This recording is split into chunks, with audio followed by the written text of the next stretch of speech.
Hola a todos, todes. Bienvenidos a esta nueva aula abierta, la segunda que organizamos en colaboración con la Universidad Iberoamericana de Puebla en México.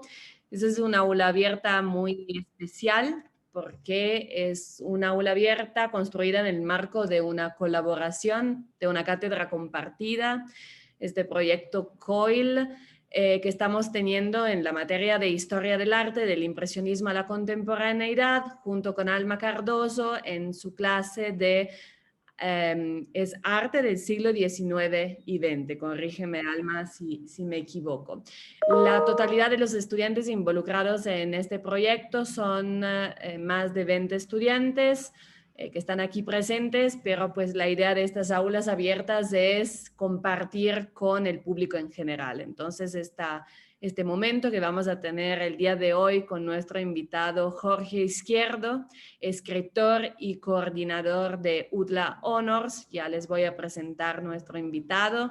Jorge, bienvenido y un agradecimiento especial por aceptar esta invitación a conversar un poco entrecruzando los campos disciplinares. La idea es invitar a personas que nos hablen, ¿no?, de momentos, de autores, de otros campos como la literatura y la arquitectura, ¿no? Cuando invitamos a Rogelio Sánchez a conversar y permitir, ¿no?, estas reflexiones entrecruzadas con cronologías y geografías, ¿no? Eh, muy variadas. Entonces, bueno, les voy a presentar a Jorge para después darle la palabra y empezar con la presentación de hoy. Jorge Izquierdo Salvador es escritor, docente y cofundador de Editorial Festina Lente. Es PhD en estudios latinoamericanos por la University of British Columbia. Es máster en estudios latinoamericanos por la University of Washington. Es bachelor en jurisprudencia por la Universidad San Francisco de Quito. Bajo el seudónimo Salvador Izquierdo, ha publicado las novelas Una comunidad abstracta con cadáver exquisito en 2015, Tefaruro con la campaña nacional de lectura del 2016 y El nuevo Saldumbide con Festina Lente en 2019, que fue ganador del premio Joaquín Gallegos Lara en el 2019, así como la colección de relatos Te perdono régimen, publicado con La Caída en 2017, y el libro revista ¿Cómo estás?, de Festina Lente del 2020. Es co-guionista de los largometrajes Un secreto en la caja del 2016 y Panamá de 2020. Ha sido docente y subdirector de las carreras de Literatura y Artes Visuales de la Universidad de las Artes en Guayaquil y actualmente trabaja como docente y coordinador académico del programa UDLA Honors de la Universidad de las Américas en Quito. Entonces ven que ya el perfil de por sí es más que apropiado para entretejer esos debates que esperamos se animen al final de la charla. Así que, queridos estudiantes aquí presentes, les invito un poco a anotarse las preguntas y al final de la presentación podrán levantar la manita del Zoom o escribirlas en el chat y empezaremos la conversación con Jorge. Entonces, Jorge, bienvenido y a ti la palabra. Hola, Yada, Alma, muchas gracias por la invitación, qué chévere estar aquí, me gustan mucho estos espacios eh, espontáneos, nada, que no estaban previstos y creo que por eso mismo también me planteé hablar de algo que tampoco yo tenía muy previsto, ni que es del área que yo más domino, ni sobre el que más creo que conozco, pero eso también tiene su atractivo, ¿no? Así que les agradezco nuevamente por la invitación. Vamos a ver qué sale. Me acuerdo que con Yada me pedía un título para la charla y ahí un poco intercambiamos algunas posibilidades y yo le decía que yo no soy muy bueno para poner títulos de las cosas y terminó como El Picasso de César Aira, y en efecto vamos a hablar de un cuento corto que se llama Picasso y que es de un autor argentino que se llama César Aira, pero no es lo único de lo que vamos a hablar. Y, y sí, de pronto parto un poquito más por ahí, ¿no? Por el relato de cómo llegué a esto. Cuando Yada me extendió la invitación, me emocioné porque obviamente al ser algo en lo que estaba vinculado la Facultad de Artes Visuales de la Católica, me imaginé que me iban a pedir que hable de algo relacionado a artes visuales, ¿no? Y que en realidad es un tema del cual me gusta hablar mucho y que incluso me siento tal vez más cómodo hablando de eso que de literatura, ¿no? A pesar de que vengo del mundo de la literatura, soy escritor, soy editor, me he movido siempre en ese ámbito. Quizás a ratos y últimamente sobre todo se me ha ocurrido que no sé mucho de literatura, ¿no? Que no es algo que yo me siento tan cómodo hablando de, y eso se remonta incluso a mis estudios de posgrado, cuando yo tenía que decidir el tema de la famosa tesis, me fui más bien por un tema de artes visuales y tuve que un poco pelearlo en mi departamento para que sea admitido ese tema, porque no me sentía cómodo siendo escritor, estudiando literatura y haciendo, o sea, que todo sea literatura, ¿no? Entonces sí me gusta ese como desplazamiento que de alguna manera ya comentó Yada. Y creo que por eso también elegí hablar de César Aira, porque encuentro que en su trabajo y en sus dinámicas hay algo similar, ¿no? Hay una especie de desplazamiento o de ubicarse en diferentes ámbitos y sobre todo creo que comparto o compartiría eso con la producción de César Aira, que tiene un pie en el mundo de las artes visuales, tiene varias novelas que tienen que ver con pintores, con la pintura, y tiene varios textos, y sobre todo sobre esos textos, algunos de esos textos me gustaría comentar hoy día, ¿ya? También les advertí a Yada y Alma que yo alcancé, he tenido una semana bastante ocupada, acabo de salir de clases yo mismo en la UDLA y después de una reunión del Consejo Editorial de la universidad, y estaba trabajando en un PowerPoint y le quería mejorar un poquito, pero bueno, disculpas anticipadas por lo boceto que va a haber en este PowerPoint. Se lo comparto de todas maneras porque creo que me va a ayudar a organizar las cosas. Voy a ir aquí a Share Screen y vamos a arrancar ahora sí formalmente. De nuevo, muchas gracias y bueno, espero poder conversar con las personas que están conectadas en este momento a la charla. Bueno, el Picasso de César Aira, como les había anticipado, vamos a hablar de eso, pero también de otras cosas.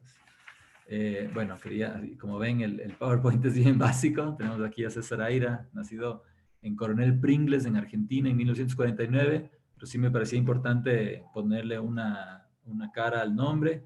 Y de la otra persona que vamos a hablar mucho es de Erin Graf Zivin, que es una académica estadounidense que trabaja en la Universidad de California del Sur, me parece, en Berkeley. Y vamos a hablar de ella porque en realidad, a partir de una lectura de unos textos, más de uno, de esta persona, de Erin Graf, yo tuve un acercamiento más especial, digamos, a la obra de César Aira.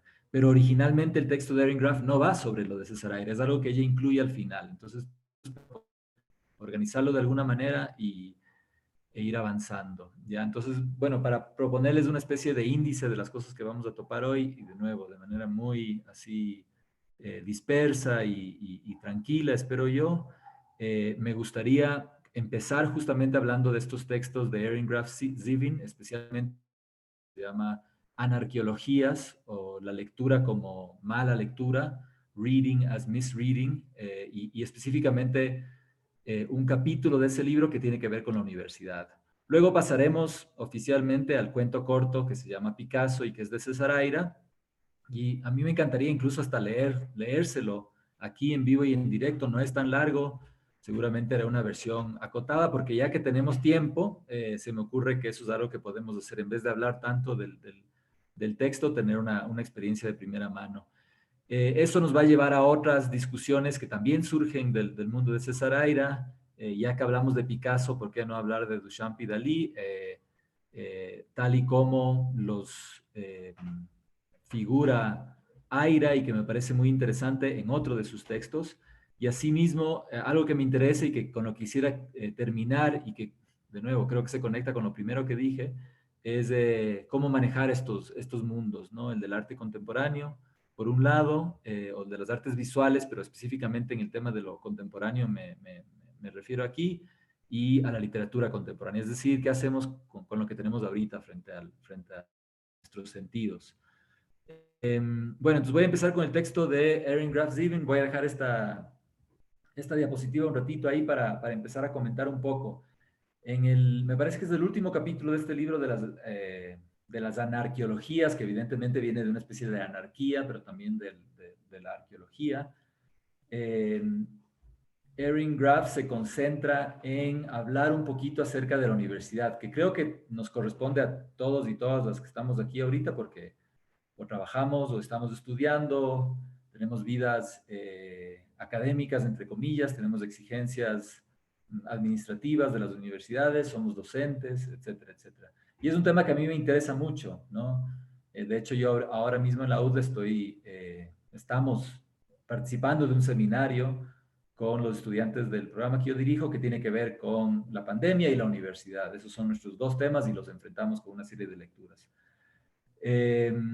Entonces, una palabra que quizás va a ser clave para la charla de hoy es la palabra exposición o exponerse a. Y esa es una de las cualidades o de las características que Erin Graf solicita a una universidad, que debería ser expuesta, ¿no? El libro o entremos de una con lo que tengo aquí, ¿no? O bueno, perdón, de nuevo, me desordeno un poquito, pero el subtítulo del libro es Reading as Misreading, ¿no? La lectura como una mala lectura o como una lectura errada, ¿no? Y eso entra parte del proyecto más amplio de Erin Graf Zieben, que tiene que ver con una especie de post-literatura, ¿no es cierto?, en un mundo en el cual muchas de las funciones o estrategias, y estoy pensando sobre todo en el mundo, en Norteamérica y en Europa, ¿no? En Latinoamérica puede ser diferente esto, pero muchas de las estrategias institucionales tradicionales de la literatura han sido ya superadas, por así decirlo, ¿no? No sé si superada es la palabra clave, porque no es que es algo, no es que se ha pasado a un plano mayor o mejor, pero han sido terminadas de alguna manera, ¿no? Se habla mucho de una especie de fin de la literatura o un fin de las artes en general, ¿no es cierto? Entonces, ella propone como una solución frente a este panorama psíquico o no sé, de sentidos, medio trunco, medio como haber llegado al final de un camino que no tiene salida. Ella propone esta lectura errada, esta lectura que se basa en encontrar los puntos ciegos, los errores, la imposibilidad de traducir cosas y de concentrarse y de afincarse en eso. Y algo que también me gusta de esa aproximación es que exige una lectura detenida, ¿no? Que es algo que muchas veces en el plano de la teoría y en el plano de, académico contemporáneo, a veces se descuida leer detenidamente el texto que tenemos adelante de nosotros, sea literatura ecuatoriana del siglo XIX o sea, no sé, la última novela publicada en Finlandia, lo que sea, ¿no? O sea, muchas veces ya viene todo un aparato crítico, un aparato teórico que está por encima de eso, ¿no? Y bueno, de estas cosas también vamos a hablar por aquí y por allá. El último capítulo del libro de Graf Zieben plantea esta idea o inicia con esta posibilidad de una docencia lenta, ¿no? Y estoy aquí un poco traduciendo sobre la marcha, frente a las presiones de una universidad corporativa, una universidad que busca la famosa excelencia, los registros de calidad y fijándose en que muchos de los docentes pasan mucho tiempo evaluando a colegas, preparando informes acerca de los resultados de aprendizaje, etcétera, etcétera, contestando correos electrónicos, y esto me parece súper importante ahora último, acostumbrándose o familiarizándose con las siempre cambiantes plataformas que nos ayudan o nos permiten tener clases. Estas dos autoras del libro The Slow Professor han propuesto una especie de incorporación de la lentitud en nuestras vidas profesionales, ¿no? Así empieza el texto de Graf Zievin, y ella evidentemente, o inmediatamente, perdón, no se queda contenta con eso. O sea, no le parece que basta con simplemente volvernos criaturas lentas o que tomamos las cosas como metiendo una marcha de freno, ¿no? Ella de alguna manera espera algo un poquito más avesado incluso, ¿no es cierto? Entonces, en buena parte de ese capítulo se concentra en tratar de ver, a ver, si es que, o sea, para plantear el tema está la idea de la lentitud, pero no podemos quedarnos en la lentitud, entonces empieza a soltar una serie de ideas en las que no voy a entrar ahorita porque no es del tema de la conversación de hoy. Pero sí quiero seguir un ratito más en el texto de ella, unas páginas después, ya cuando ha dado cuenta de esas otras posibilidades que les acabo de mencionar, se lanza una especie de manifiesto o una especie de propuesta, ¿no es cierto? Y dice, propongo que nos imaginemos juntas una universidad que estaría sujeta o sembrada, o más bien no sembrada en el error, en las percepciones equivocadas, en la comprensión equivocada, en la incapacidad de traducir, ¿no es cierto? Suena un poco como soñador también hasta cierto punto ahí, ¿no es cierto?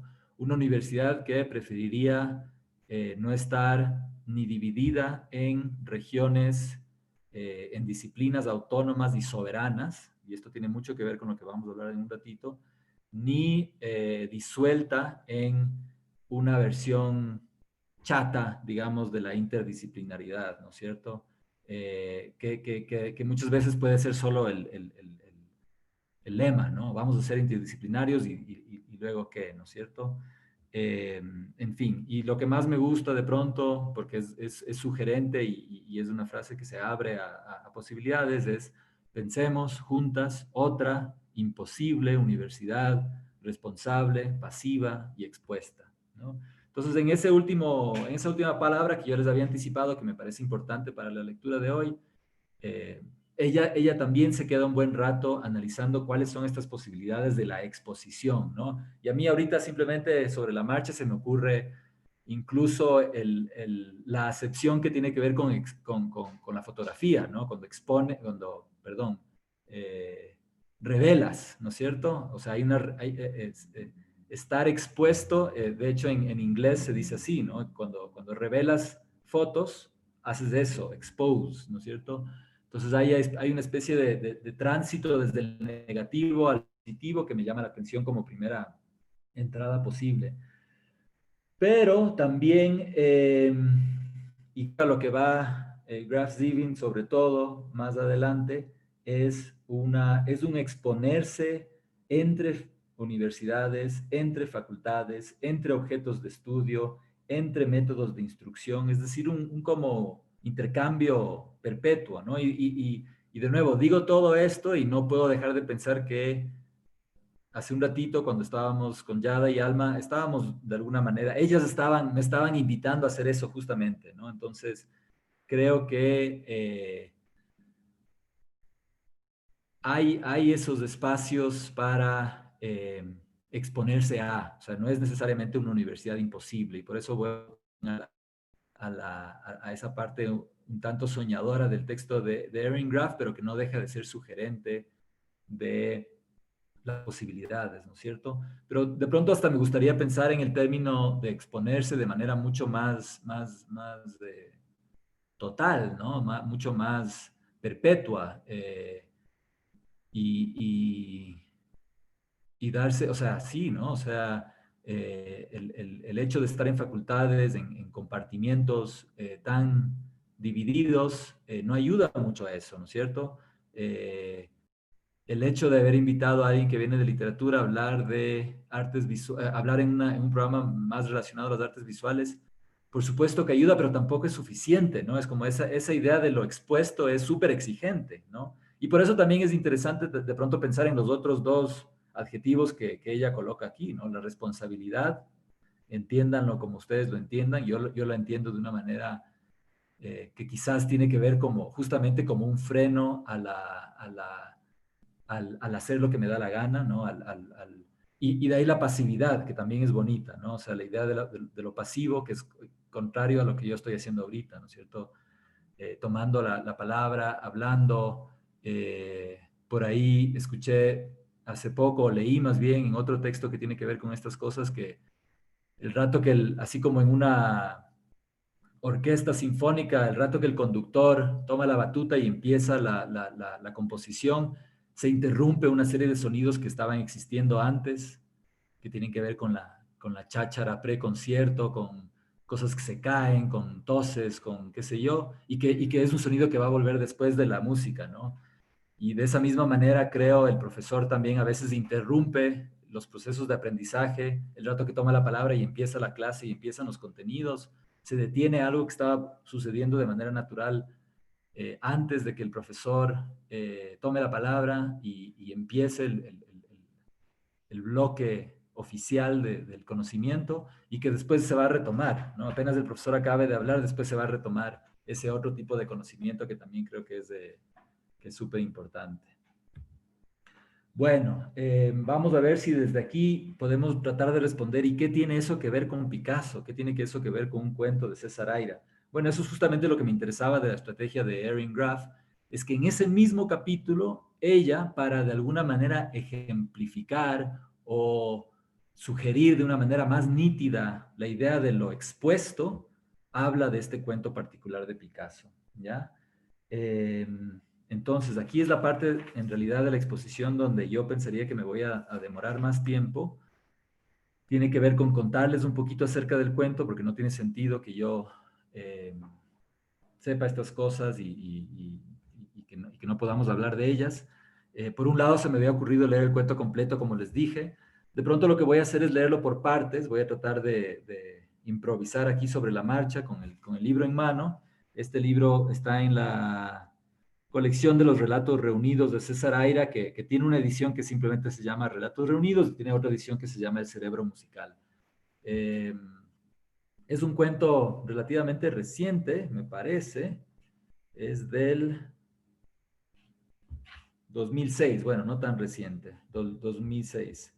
Eh, pero claro, de pronto para hablar un poquito más de Aira antes de empezar, o sea, una de las características de César Aira es que es prolífico, ¿no? Tiene como 100 libros publicados, publica 2 o 3 entre novelas, cuentos, ensayos al año.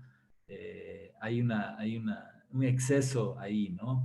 ¿Qué más podemos decir de César Aira? Bueno, es argentino, ya dije eso. Ha estado muy vinculado dentro de Argentina a la recuperación de figuras como Alejandra Pizarnik, poeta súper reconocida ahora, pero que claro, esas cosas no vienen de la nada, ¿no? Se necesita mucha gente que recupere y que conecte a lectores a ese tipo de literatura. Y, por ejemplo, César Aira fue un temprano impulsador de la obra de Pizarnik, o de Pizarnik, como quieran pronunciarlo.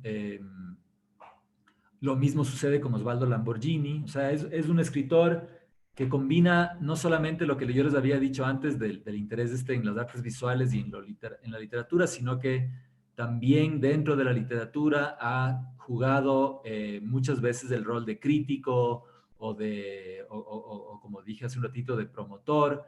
Y eso es raro cuando lees su literatura, porque su literatura no parece que tiene que ver nada con eso, ¿no? Su literatura es irregular, para empezar, ¿no? Creo que suele pasar cuando alguien publica tanto como él. Eh, y suele ser, de nuevo, yo no he leído toda su obra, pero suele ser, ¿no? Lejos de ser experimental o de ser rebuscado en estilo, suele ser bastante directa, bastante como llana, ¿no? No muy compleja. pero lo que sí tiene, o sea, a nivel de escritura, pero lo que sí tiene es una inmensa capacidad de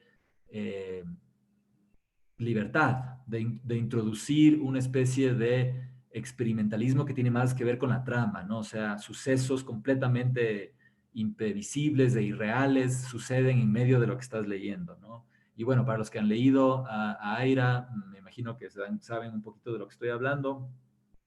Tiene un humor extraño, es poco ortodoxo, eh, y es interesante esto y creo que lo voy a topar en algún otro momento. Se permite cosas que quizás otras personas que escribimos, por el afán de ser inteligibles, por el afán de ser leídos de principio a fin, a veces no tomamos ciertos riesgos, y él lo ha hecho con mucho éxito, ¿no? Con mucha gente leyéndolo, es un candidato constante al premio Nobel, por ejemplo, o sea, es una figura bastante bien posicionada en la literatura actual.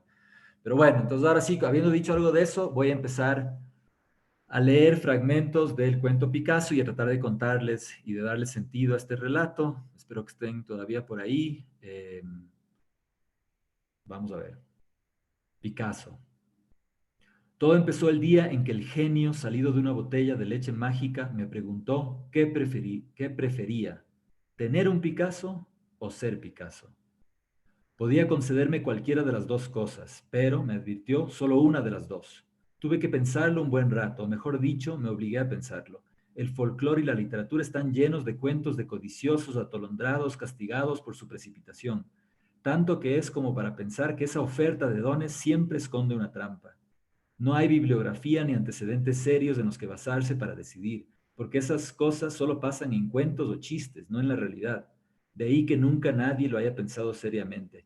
Y en los cuentos siempre hay trampa. De otro modo no tendría gracia y no habría cuento. Todo el mundo debe de haberlo pensado alguna vez, pero en secreto. Yo mismo lo tenía meditado, pero en el formato de los 3 deseos, que es el clásico. Esta alternativa ante la que me ponía el genio era tan insólita y uno de sus lados tan definitivo que lo menos que podía hacer era sopesarla.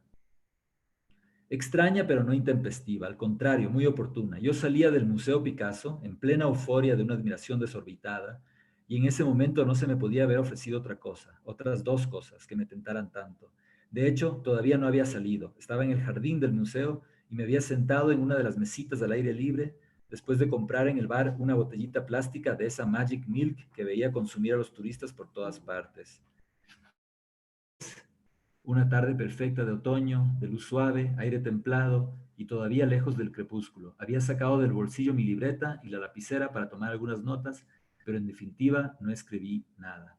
Bueno, entonces el inicio del cuento plantea esto, ¿no? Una persona adulta que acaba de que está sentada en el jardín afuerita del Museo Picasso, pero todavía dentro de la edificación del museo, se le aparece en la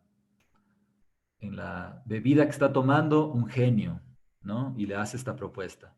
Le da dos alternativas: ser Picasso o tener un Picasso. Y esto va a producir un poco la cadena de razonamiento que va a tratar de hacer el personaje para llegar a una conclusión satisfactoria, ¿no? A mí lo primero que me llama la atención es la idea de la figura del genio, ¿no? Porque el genio obviamente lo identificamos como esta figura de la literatura árabe, quizás, ¿no es cierto? La de Aladino, pero también la misma palabra genio, ¿no es cierto? Es curioso en el caso de un cuento que se llama Picasso, ¿no? Porque justamente lo que estamos tratando de sobrepasar o superar es esa idea, ¿no? O sea, imaginémonos, ahorita puede parecer estúpido, ¿no? Que alguien quiera ser Picasso, o sea, ¿quién va a querer ser Picasso? Obviamente 1000 veces más tener un Picasso. Pero en el caso de un escritor como César Aira, ustedes se pueden, o sea, que no es él el que está en el cuento, sino un personaje, de alguna manera está en juego la posibilidad de el éxito superior, ¿no? Y él incluso lo analiza que Picasso incluso le ha ido mejor que figuras, qué sé yo, o sea, políticos famosos, ¿no? Han sido mucho más cuestionados, sus vidas han sido mucho más difíciles, lo que sea, pero ser Picasso quizás sí vale la pena, porque significa ser este genio que todo el mundo, a pesar de que la figura del genio puede estar en cuestión, y obviamente eso también está atravesado por el tema de género, pensaría yo, de todas maneras es algo en qué pensar, ¿no? Eh, entonces, lo primero que se le ocurre a este personaje, para no seguir leyendo y más bien resumirles un poquito, es que si es que él elige ser Picasso, significa que va a tener Picasso. Entonces, es una cosa más como matemática, ¿no? O sea, si es que yo soy Picasso, por ende voy a tener Picassos e incluso puedo pintar más Picassos si es que quiero, porque soy Picasso. Entonces, la mejor opción es ser Picasso porque al ser Picasso tengo las dos cosas que me están ofreciendo, ¿no es cierto? Entonces, eso es el primer como argumento que se plantea eh, César Aira, o el cuento de Aira. Pero después, pensándolo bien, él se da cuenta de que si bien esta cosa de ser un genio y de ser reconocido y de ser admirado y todo lo que tú quieras, puede tener su lado bondadoso, él empieza a darse cuenta que hay una cosa sustancial, que creo que es algo que cualquiera de nosotros pensaría en lo mismo, de dejar de ser tú y convertirte en otra persona, ¿no? Y lo que más le preocupa al personaje es esa idea del cambio, ¿no? Porque él un poco reconoce, dice, yo tengo un montón de problemas, ¿no? Yo tengo un montón de problemas personales, de hábitos que no me conducen a nada, de problemas emocionales, pero de alguna manera he aprendido a lidiar con ellos. En cambio, si me meto en Picasso, voy a tener que asumir, o sea, más allá de que el tipo sea famoso y más allá de que yo pueda hacer Picassos, hay una cosa emotiva que le preocupa mucho al personaje porque dice cómo será vivir los problemas de Picasso. Y se acuerda por un segundo que ha leído en algún libro sobre Picasso que el tipo era súper desordenado, ¿no? Que había un pedazo de basura en su estudio y que él sabía que estaba ahí esa basura, pero no la recogía porque prefería seguir pintando y esa basura se quedaba hasta que finalmente se convertía. Y ese tipo de cosas le preocupan, de nuevo, más que cualquier otra cosa. O sea, cómo lidiar con las mañas, con la pequeña, o sea, justo lo contrario del genio, ¿no? Con las cosas pequeñas, con las cosas humanas. Eh, de ser alguien más, ¿no? O sea, con las que yo tengo puedo vivir porque ya las acepto, pero con las de alguien más, sea Picasso o sea quien sea, eso es lo que me preocupa, ¿no? Eh, entonces, finalmente llega a la conclusión que creo que todos ustedes estaban eh, ya habían pensado desde el comienzo que es mejor tener un Picasso, ¿no es cierto? Entonces, ese rato decide que quiere tener un Picasso y se le aparece el cuadro en las manos y más o menos ahí es el fin de la historia. Pero más o menos, porque en un ratito nos vamos a meter al meollo del asunto, que es lo que Erin Graf Zivin anota sobre este cuento y que me parece muy espectacular y que tiene que ver con esta idea de exponer las cosas o de leer las cosas de una manera eh, mal interpretada o atentos a los errores, ¿no es cierto? Y pero para arruinarles un poco la experiencia, si es que no han leído el cuento, les voy a dejar un spoiler, que me parece que es importante. El rato que ya decide que quiere tener un Picasso, se da cuenta que sigue en el Museo Picasso. Ahora la pregunta es cómo salir del museo con un cuadro de Picasso bajo el brazo, ¿no? O sea, y ahí se acaba el cuento en realidad, ¿no? Que es como otra pregunta retórica, por así decirlo, ¿no? Bueno, entonces de eso a grandes rasgos desde el cuento de Picasso. Y de nuevo, yo estoy aquí hablando, espero que esté más o menos claro o más o menos ordenado lo que les quiero contar. Ahora quisiera hacer ese gesto de volver a vincularlo a la segunda figura de la que hablé hoy día, a Erin Graf Zivin, al tema de la exposición y a por qué ella hace una lectura detenida de este cuento para hablar de este valor, ¿no? Entonces recordemos que en el fondo estamos hablando de lo interdisciplinario, de lo indisciplinado. Aira ya de alguna manera cumple con esas figuras en su estilo, en su obra general. Es un buen ejemplo para pensar en alguien indisciplinado, en alguien transdisciplinario. Eh, pero ¿por qué la universidad y por qué esta cosa de la exposición y a qué tipo de cosas nos estamos exponiendo aquí, ¿no? Eh, y eso lo rico del texto de Erin Graf Zevin es que, más allá de contarnos de la anécdota general del cuento Picasso, hace una lectura detenida del cuadro que tiene en sus manos, ¿ya? Entonces voy a leer una segunda parte del cuento para que sepan qué cuadro tiene Picasso en sus manos, perdón, el personaje de Aira eh, tiene en sus manos, ¿ya? Entonces, mi decisión estaba tomada, quería un Picasso. No bien lo hube pensado, el cuadro apareció sobre la mesa, sin llamar la atención a nadie, porque en ese momento los ocupantes de las mesas vecinas se habían levantado y se alejaban, y los demás me daban la espalda, lo mismo que las chicas del bar. Contuve la respiración, pensando, es mío. Era espléndido, un óleo de los años 30, de tamaño mediano. Me sumí en su contemplación, largo rato. A primera vista era un caos de figuras dislocadas, en una superposición de líneas y colores salvajes, pero intrínsecamente armónicos. Lo primero que aprecié fueron las bellas asimetrías que saltaban al encuentro de la mirada. Se escondían, volvían a aparecer desplazadas, volvían a ocultarse. El empaste, la pincelada, estaba pintado a la prima. Exhibían con imperioso desenfado esa seguridad que solo un virtuosismo olvidado de sí mismo puede alcanzar. Pero los valores formales no hacían más que invitar a una exploración del contenido narrativo. Hay toda una idea de cómo leer un cuadro aquí, ¿no? Y este empezó a revelarse, una idea convencional de paso, empezó a revelarse poco a poco como jeroglíficos. El primero fue una flor, una rosa carmesí, asomando de la multiplicación de sus propios planos, cubistas, que eran los pétalos. Enfrentado en espejo un jazmín en blancos virginales, renacentista, salvo por las volutas en ángulos rectos de sus zarcillos, en la habitual colisión picasiana de figura y fondo. Hombrecitos moluscos y hombrecitos chivos llenaban el espacio con sombreros emplumados, jubones, calzas o bien armaduras, gorros de cascabeles de bufón, también algunos desnudos, enanos y barbudos.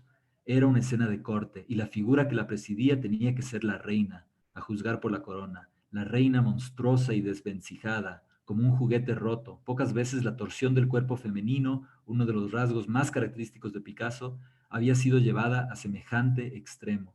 Piernas y brazos le salían por cualquier parte, el ombligo y la nariz se perseguían por la espalda, los rasos multicolores del vestido se le incrustaban en el molinete del torso, un pie calzado en un zapatón de taco saltaba al cielo. El argumento se me apareció de pronto. Estaba ante la ilustración de una historia tradicional española, menos una historia que un chiste, y de los más primitivos y pueriles. Al artista debió devolverle desde el fondo de la infancia. Se trataba de una reina coja que no sabía que lo era, y a la que sus súbditos no se atrevían a decírselo. El ministro del Interior ideó al fin un estratagema para enterarla con delicadeza. Organizó un certamen de flores en el que competían con sus mejores ejemplares todos los jardineros del reino. Cumplido por los jurados especializados, el trabajo de selección quedaron como finalistas una rosa y un jazmín. La decisión final de la que saldría la flor ganadora sería de la reina. En una ceremonia de gran aparato, con toda la corte presente, el ministro colocó las dos flores frente al trono y dirigiéndose a su soberana, con voz clara y potente, le dijo, Su Majestad escoja. Ja, ja, ja, esa es la parte del chiste. Tienen que reírse todos. No, mentira. Entonces el relato termina o sea, la descripción del cuadro termina con una narrativa que está en el fondo, ¿no es cierto?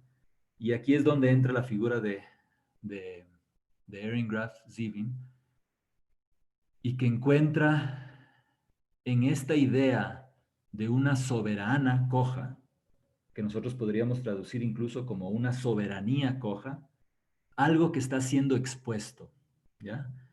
Este relato en realidad, supuestamente, un poco leyendo un poquito más sobre el tema, viene de Góngora, ¿no? Se le atribuye a Góngora esta anécdota, ¿no? Que Góngora era un poeta cortesano y la reina, ahorita se me olvidan los nombres precisos, pero no soy especialista para nada en el siglo de oro.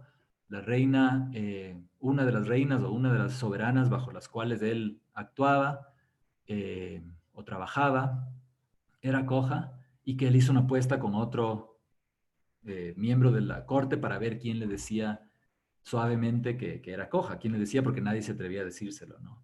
Y entonces Góngora se le ocurre esta cosa de las flores y decirle su majestad es coja. Entonces hay un juego de palabras ahí, ¿no? Además es un juego de palabras intraducible. Erin Graf, su artículo lo escribe en inglés y ella tiene que hacer el esfuerzo de traducir ese juego de palabras que solamente es aplicable en español, porque en inglés no se traduce. Obviamente, otra de las cosas que le interesa a ella. Pero es curioso que este cuento tiene 5 páginas y literalmente el centro del cuento es la descripción de este cuadro. Hay más. El personaje le da otra vuelta, el personaje analiza incluso esta idea de la cojera de la reina, o sea, hay más detalles, se lo puede leer más, pero es casi una cuestión que está ahí en el medio, ¿no? Entonces ahí sugiere Erin Graf Zevin que de alguna manera se ha metido ahí, como en el centro del cuento, una manera de exponer qué, una manera de exponer que la soberanía está coja, que la soberanía tiene defectos, y en este caso ella vuelve a remitir el tema a las universidades, y cuando habla de soberanía, en realidad habla de la institución universitaria, de la rectitud de las diferentes facultades, de la proeza de los diferentes procesos administrativos que buscan garantizar la calidad académica, la excelencia académica y tal, ¿no? Todo eso está en crisis, o sea, y hay que decirlo, ¿no? Nadie lo dice porque todos estamos trabajando en ese mismo sistema, ¿no? Pero no porque nadie lo diga, no se sabe, al igual que la reina coja, todo el mundo sabe que está coja, ¿no? Eh, hasta ella misma, según dice el personaje de Aira, seguramente sabía, ¿no? Que tenía ese defecto, pero no se le podía decir porque daba miedo de que ella vaya a reaccionar de la manera equivocada y finalmente era la reina, ¿no? Eh, entonces, para ahondar un poquito más en esa cosa de la exposición, ¿no? En el medio de un cuento, en el centro de un cuadro imaginario, porque yo no sé si este cuadro de Picasso exista, eh, hay algo que hay que revelar y que se puede revelar a través de la lectura y que puede revelar la deficiencia, la intraducibilidad, el error, el desencuentro más bien, que muchas veces existe en, eh, en este tipo de emprendimientos que buscan ser interdisciplinarios, no llegan a serlo del todo, porque todas las universidades son interdisciplinarias, ¿ah? O sea, en el papel está. En fin, por ahí iba la idea de Erin Graf Zevin y en realidad el comentario que yo quería hacer sobre este cuento, que ya más o menos les he contado, pero no quiero parar ahí porque quería también añadir algunas cosas adicionales, ¿no? Y de nuevo, no sé cómo voy de tiempo, son las 5:45, creo que estoy bien de tiempo, así que Estás voy a seguir súper bien. nomás. Gracias. Esperando como siempre, porque no veo a nadie más que a mí mismo y al PowerPoint, bueno, y a Yada también la veo ahorita, pero esperando que estén por ahí todavía y Intentando de humanizar esto. Aquí y que estoy. tenga sentido lo que estoy diciendo y que no solamente esté hablando aquí frente a mi computadora. Pero bueno, entonces la gran pregunta era tener un Picasso o ser Picasso. Ese era el gran artificio de esta presentación, ¿no es cierto?, detrás del Picasso de Aira. Y ya vimos que el ser Picasso conlleva el tener, ¿no es cierto? O sea, si yo soy Picasso, inmediatamente ya puedo tener. Entonces, la lógica matemática me lleva a querer ser Picasso, porque 1 más 1 es 2, ¿no? Pero, y aquí viene el gran pero que se plantea el personaje, el ser conlleva otras cosas también, ¿no es cierto?, de las que ya hablé hace un ratito. Entonces, más allá de después, más allá de enfocarnos en esa pregunta que es resuelta de manera mucho más rápida, porque yo creo que todos también cuando la escuchamos por primera vez, lo primero que se nos viene a la mente es tener un Picasso, es mejor que, ¿cómo voy a abandonar mi ser, mi identidad, mi época, ¿no es cierto? Que es mucho más factible tener uno. Entonces, una vez que nos damos cuenta que la pregunta era un poco falsa de alguna manera, nos prestamos atención a otras cosas, a cosas que están escondidas en el medio, ¿no es cierto? Y en este caso, en la reina coja y la exposición de algo, ¿de qué? Del defecto, eh, de la, del conflicto, ¿sí?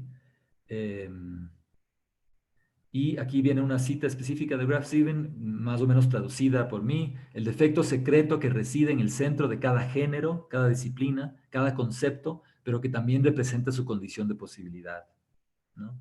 Entonces, no es solamente cuestión de exponer eso para revelar un defecto que estaba ahí metido en la mitad de la proyección, sino porque estamos en un punto muerto ya, o sea, ya estamos al final del camino. Entonces, más vale hallar esa condición de posibilidad justamente en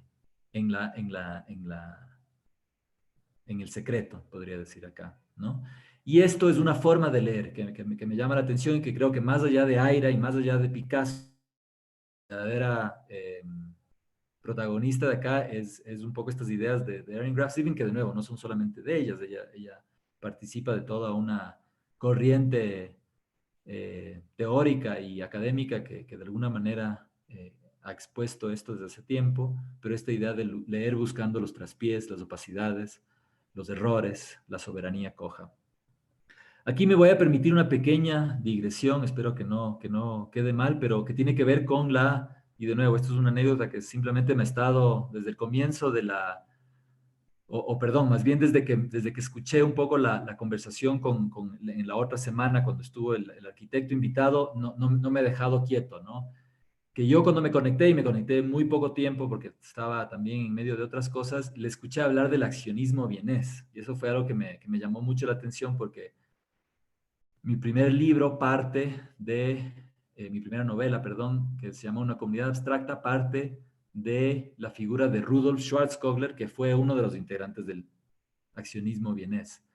Entonces yo estaba muy atento a lo que él decía en ese momento y reconocía algunas de las figuras de las cuales hablaba, y eso obviamente me enganchó en el poco tiempo que estuve a la conversación de nuestro colega de hace un par de semanas, y ustedes también estuvieron ahí. Pero más allá de eso, la razón por la cual me llamó la atención esto fue por un error, ¿ya? Yo estaba leyendo un libro sobre el artista estadounidense Robert Rauschenberg, que me fascinaba y me fascina hasta ahora, escrito por un escritor, por un crítico de arte estadounidense llamado Calvin Tompkins. Yo tenía una edición vieja que conseguí de segunda mano de este libro que es dedicado a Rauschenberg. Y en un pie de página se hablaba de un artista vienés que se había amputado el pene como parte de una performance artística y que había muerto después de esas heridas. Y obviamente el lado, qué sé yo, el morbo la búsqueda de radicalidades en el arte me hizo asombrarme frente a este hecho, ¿no? Y lo investigué un poquito más y caí en cuenta de que había sido todo un error de interpretación. Es decir, Schwarzkogler había dejado una obra en la que unos modelos, ni siquiera él mismo, sino un amigo de él, posaba frente a una cámara en situaciones que podrían parecer las de una amputación de su propio pene o ¿no? Pero que no eran, nadie se había hecho nada, eran solamente fotos y ni siquiera era el propio artista el que salía en las fotos. Y él en realidad había muerto en causas un poco menos aclaradas al caer del cuarto piso del edificio donde vivía en Viena, a los, no sé, 29 o 30 años, ahorita no me acuerdo de estos detalles, pero todo había empezado por el error que cometió un crítico de arte australiano llamado Robert Hughes, que era muy conocido y famoso en su época, que cuando vio las fotografías en su reseña displicente y tenaz del accionismo vienés, dijo eso, dijo que estos tipos han llegado a ese extremo, como para ridiculizar un poco la gesta del arte contemporáneo. Y ese error fue recogido por otros autores, porque obviamente Robert Hughes parecía una persona fiable, ¿no? Era un crítico de arte súper importante. Y así me llegó a mí el error, que obviamente al rato de investigar un poquito más inmediatamente pude rastrear de dónde venía el error. Pero ese error sirvió como origen de este proyecto en el que me metí cuando escribí Una comunidad abstracta. En fin de paréntesis que me parecía que algunas cosas se relacionaban ahí. Volviendo acá. En otro texto de Aira, que también tiene que ver con arte contemporánea, hace otra pregunta que se parece de alguna manera a la de Picasso, ¿no? Y un poco juega con esta idea de que es una pregunta típica, ¿no? De que en diferentes conversaciones, en diferentes círculos, alguna vez alguien ha dicho, ¿no? Si es que hay un incendio en el Louvre, ¿qué salvaría usted de un incendio en el Louvre? ¿No? Entonces estás ahí frente a la opción de elegir, ¿no? entre las grandes obras de arte de la antigüedad, no sé, del Renacimiento, del siglo XVIII, en fin, tienes que elegir una, ¿no? Es una especie de trampa, como ya nos ha anticipado César Aira, ¿no es cierto? Y que tiene cierto morbo y que tiene cierta como coloquialidad, ¿no? Como simplemente ubicarse, así como decir qué bandas te gustan, pero de una manera más punzante quizás, ¿no es cierto? Porque te obligan a escoger algo. Y a mí se me ocurrió atar estas dos cosas y me di cuenta que la pregunta, o sea, o es algo que yo quiero introducir a este relato de Picasso, ¿no? Por esta coincidencia que encontré en otro libro de César Aira. Y es la posibilidad de que la pregunta de tener o ser un Picasso tiene el mismo trasfondo. Y es que cuando tú haces esa pregunta de qué salvaría usted de un incendio en el Louvre, de alguna manera te estás imaginando la posibilidad de que ese edificio queme, ¿no? Tú salvarías algo, pero lo que está en juego es el incendio destructivo o sea, nuestra imaginación está allá, ¿no? Entonces se me ocurrió como fin o como nota al pie de página de este análisis que hace Erin Graf Zevin y que yo simplemente lo he presentado. Se me ocurre que también detrás de la pregunta sobre Picasso hay un afán también por acabar con esa figura, ¿no? Acabar con el mito de la genialidad, acabar con la idea de que un Picasso tiene que costar miles de millones de dólares, ¿no? Porque qué mundo es ese, ¿no? O sea, qué clase de seres somos, ¿no? Cuando vemos las cifras que acompañan algunas de esas producciones artísticas.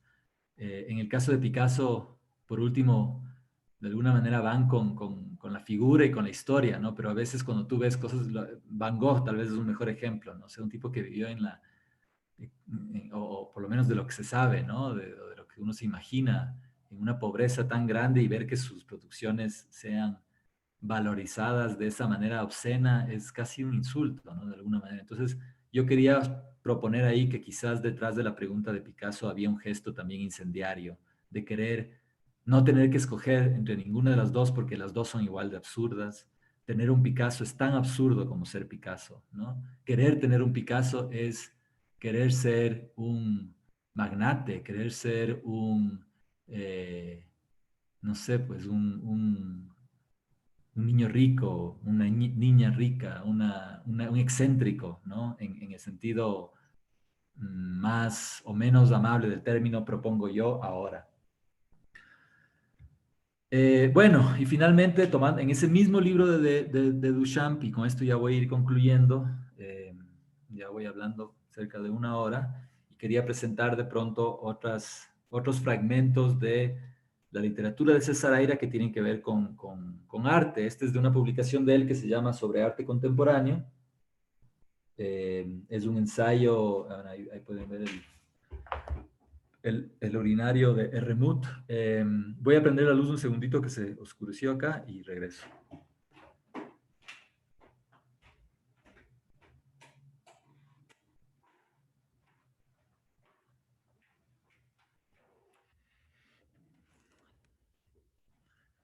Bueno, en fin. Ya no sé si esto es lo que tú tenías en mente cuando me invitaste. Nuevamente te pregunto porque no sé cómo va la cosa. Nunca logro anticipar tus presentaciones, pero yo creo que cumplió perfectamente con las expectativas. Chévere. Bueno, ojalá haya chance de conversar un poco y de yo callarme y escuchar un poco a otras personas dentro de poco, pero de nuevo, no sé si estará funcionando en ese sentido. Eh, Aquí, y de pronto aquí estas últimas cosas son un poco más provocaciones justamente para conversar y tienen que ver con las disciplinas, tienen que ver con las cosas que hemos estado hablando, ¿no es cierto? Hay facultades de literatura, hay facultades de artes visuales. ¿Qué hacen estas personas que están en esas facultades? Eh, y al mismo tiempo, eh, qué ha cambiado en esos mundos, ¿no? Con el paso hacia la contemporaneidad que se dio en el siglo XX, ¿no? Donde, repito o insisto, hay una especie de punto muerto, hay una especie de camino sin salida que se nos ha se nos ha presentado, ¿ya? Y me pareció interesante la división que César Aira hace sobre, y de nuevo, me quedo en el mundo de César Aira para tratar de darle coherencia a esta charla. O sea, estamos pensando en un escritor puntual, argentino, que ha escrito mucho sobre artes visuales y de pronto estas, que no son las únicas, ¿no? Picasso no es el único cuento sobre artes visuales que él tiene. En la misma colección hay una que se llama Duchamp en México. Este mismo libro es de eso. Tiene una novela muy importante que se llama Episodios de un pintor viajero, ¿no es cierto? Que tiene que ver con un pintor europeo que llega impulsado por las ideas de Humboldt a la Argentina en el siglo XVIII o XIX y, y que quiere pintar estos paisajes obviamente paradigmáticos y tal, y en medio de la pampa le cae un rayo encima y eso le cambia su suerte, ¿no? Y se vuelve una figura media monstruosa que ya no puede pintar esos cuadros que venía a pintar, pero es también toda una mirada acerca de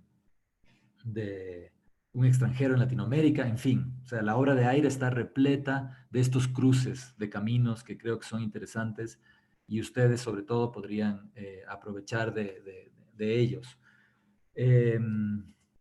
Entonces, volviendo a este texto puntual sobre arte contemporáneo, donde Aira de alguna manera revela su amor profundo hacia Duchamp y su relación con esa figura desde los años 60, pero también es curioso porque hace una puntualización que a mí me interesa traer aquí a la conversa, porque tiene que ver justamente con estos dos mundos, el de la escritura y el de la imagen de pronto. Déjenme ver si la encuentro rápidamente.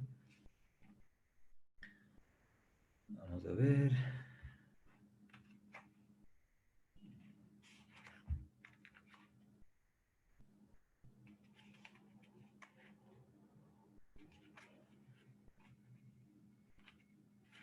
Estoy buscando todavía. Debía haberlo subrayado.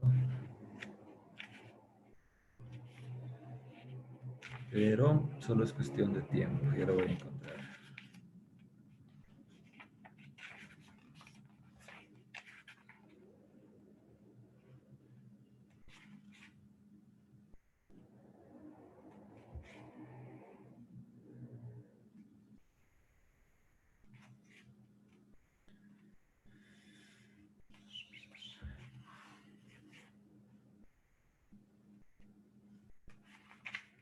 A ver, aquí está.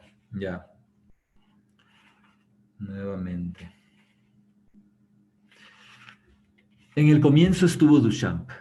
Casi podría decirse que fue el mito de origen y como todos los mitos no se limitó a dar el movimiento inicial, sino que realizó todo el camino que no queda más que seguir recorriendo de ida y vuelta. Se refiere al arte contemporáneo, ¿no? Con la particularidad de que el discurso fue suyo y fue explícitamente parte de la obra. Hay toda esta queja en el mundo del arte contemporáneo de que nada se entiende por sí mismo, ¿no? Que siempre se necesita un interlocutor, siempre se necesita palabras. Aquí la puntualización que está haciendo es que Duchamp hizo eso con su propia obra y así inició esta necesidad de los documentos que acompañan a la obra, ¿no es cierto? No es que después los críticos, curadores, historiadores no hayan bordado interminablemente sobre su obra, pero él fue inventor de una obra de arte que venía en dos partes indisolubles, obra y discurso sobre la obra. El Gran Vidrio y la Boîte Verte fueron, o fue, en singular, el primer y definitivo ensayo, perfeccionando después con los ready-mades, perfeccionando en dirección a la más escueta y elegante simplicidad. En el ready-made la obra es cualquier cosa, el discurso es solo la firma del artista. Es curioso notar la simetría de oposición en este punto entre Duchamp y Dalí, que fueron amigos, se admiraron y entre cuyas obras respectivas se han encontrado muchas afinidades. A Duchamp no le importaba que la obra la hiciera otro, o no la hiciera nadie, o fuera comprada en un bazar, en tanto el discurso que la sostenía fuera suyo y de nadie más que suyo. Como que llegó a ser solo su firma, lo confirma el hecho de que en la Boîte Verte se haya esforzado en reproducir en facímil sus manuscritos como para no dejar dudas de la pertenencia absoluta de sus palabras. Dalí, en cambio, no tuvo ningún problema en que muchos de sus libros los escribieran otros o que fueran redactados por otros a partir de sus notas de precaria ortografía y peor sintaxis. Pero su obra pictórica sí era intensamente suya. hecha con técnicas renacentistas de intensa carga física y temporal. Que sus libros lo escribieran otros a Dalí no lo afectaba, en razón del sistema que había creado previamente, que se resume en una de sus declaraciones características. El que piense en Dalí tendrá ideas geniales. El que escriba sobre Dalí escribirá genialidades. El que compre Dalí será rico, será rico. En el mito de la genialidad, de esto hemos hablado un poquito, también es característico que equipara el genio con la riqueza. Dalí hace converger obra y discurso, y si es Duchamp el que da la receta práctica para el artista contemporáneo, creo que es Dalí el que le da su máximo pulimento al sistema duchampiano, al consumar ambos mundos, la instantaneidad de la firma y el placer extenso del trabajo, aunque Duchamp probó el juego de la artesanía también, sobre todo en Étant donné. Bueno, ya aquí ya me estoy alargando. Pero me gustaba de nuevo, hablé de Picasso me llamó la atención en este otro ensayo de Aira, este vínculo entre Dalí y Duchamp, ¿no? Primero la cercanía entre los dos, la amistad, y luego esta diferencia radical que encuentra Aira en el sentido de que a Duchamp poco le importaba la artesanía, la manufacturación de la obra, y mucho le importaba ser él el interlocutor, el que le da ese discurso sobre la obra principal, y que en Dalí operaba casi todo lo contrario, ¿no? Pero les pone a los dos de alguna manera como gestores de una identidad que pronto será reclamada como arte contemporáneo, ¿no? Eh, y aquí planteo esta duda que ya ahora sí es lo último que tengo que decir, y que de nuevo, más es una provocación para mí mismo incluso, o algo que me dejó este libro, este segundo libro de Aira, es este planteamiento que se hace entre el enemigo del arte contemporáneo. Él lo define como esa persona que dice, aquí nos están vendiendo humo, ¿no? O sea, estas personas no están haciendo arte y simplemente se consigue un discurso súper sofisticado para convencerle al mundo de que es arte, ¿no? Ese es el enemigo del arte contemporáneo, el que no resiste estas nuevas prácticas y que preferiría volver al museo, a la pintura de caballete, qué sé yo, al oficio, ¿no es cierto? Y Aira se plantea por qué no ha pasado lo mismo en la literatura, por qué no hay un enemigo de la literatura contemporánea en de la misma manera, ¿no? ¿Por qué la literatura en la década de los 60 no tuvo el mismo giro definitivo? Bueno, no sé si tan definitivo, pero por lo menos eh, transversal que tiene el arte contemporáneo, ¿no? Eso me llamó la atención. Pero hallé que de pronto el mismo Aira, de nuevo, no tanto en su estilo, porque sus textos son bastante directos, pero sí capaz en la libertad que se ofrece, ¿no? Entonces con esto leo una última cosita. Eh, y que creo que ayuda a completar esta idea. El ejemplo difamatorio es algo más que el arma favorita del enemigo del arte contemporáneo. Está latente en el núcleo de la proliferación. Es una promesa de realización, más allá de y programadas por una evolución razonable. Perdón, estoy leyendo del lugar equivocado. Ya lo encontré.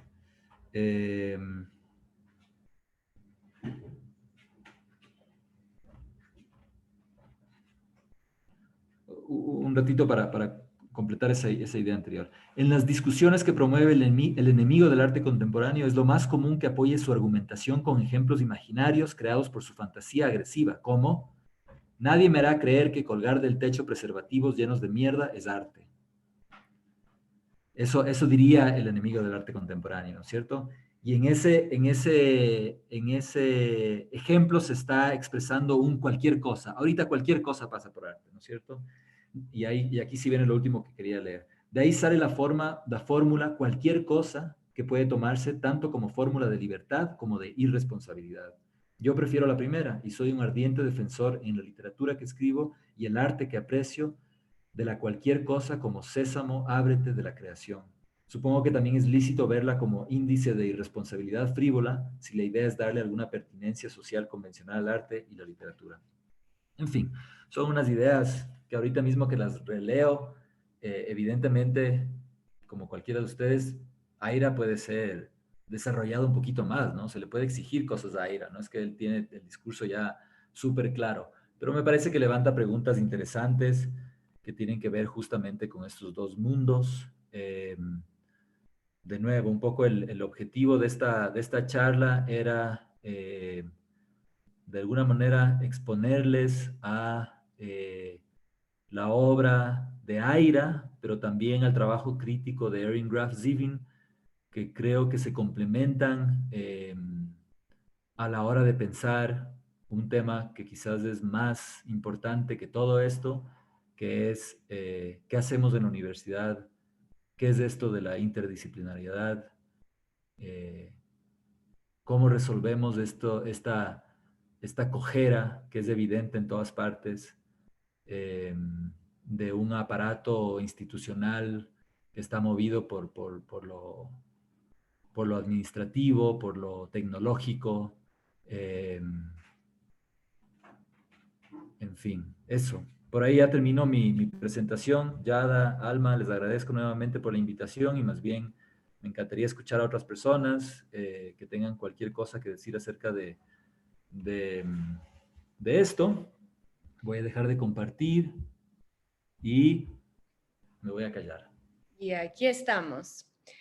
Muchas gracias, Jorge. Yo creo que sí, o sea, sí creo que va a haber debate porque realmente hiciste un vuelo pindárico, no sé si se dice así en castellano, pero pues siempre tienes esta capacidad como de juntar muchos temas y muchos debates, pero de una manera pues muy bonita y muy como cautivadora. Yo creo que sí anima a que ahora conversemos. Espero que los estudiantes tengan ya algunas preguntas listas. Yo había visto una pregunta de Brian ya en el chat que te voy a leer, Jorge, que es la siguiente. ¿Cómo se realizó el arte contemporáneo mediante el discurso del artista? Yo no sé, Brian, si quieres intervenir para comentar un poco mejor tu pregunta o si quieres que yo un poco la interprete, ¿cómo prefieres?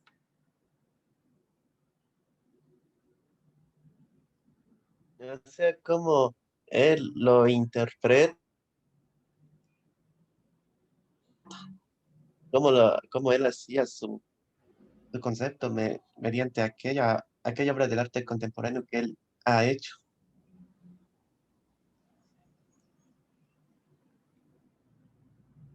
Eh,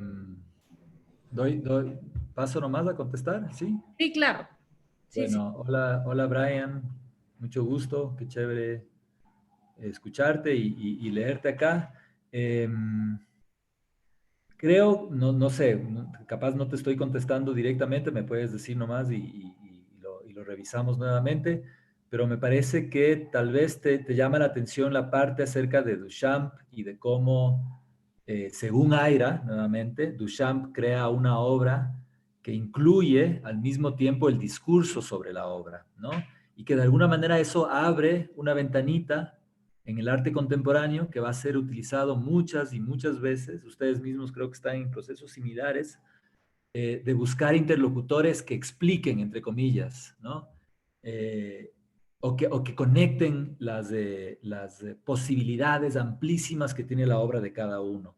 Bueno, Aira propone que Duchamp lo hizo él mismo y la idea que él plantea, que es interesante, es que muchas veces cuando alguien y de nuevo, esto es meterse en un mundo donde damos por hecho de que Duchamp, en efecto, fue un genio que vino y dejó un legado interminable. No tenemos que aceptar eso, ¿no? Para empezar, eso lo dice de alguna manera Aira y muchísimas otras personas, ¿no? Y creo que cada uno de nosotros hemos pasado por alguna faceta duchampiana fuerte, ¿no? De fascinación con el trabajo de este artista.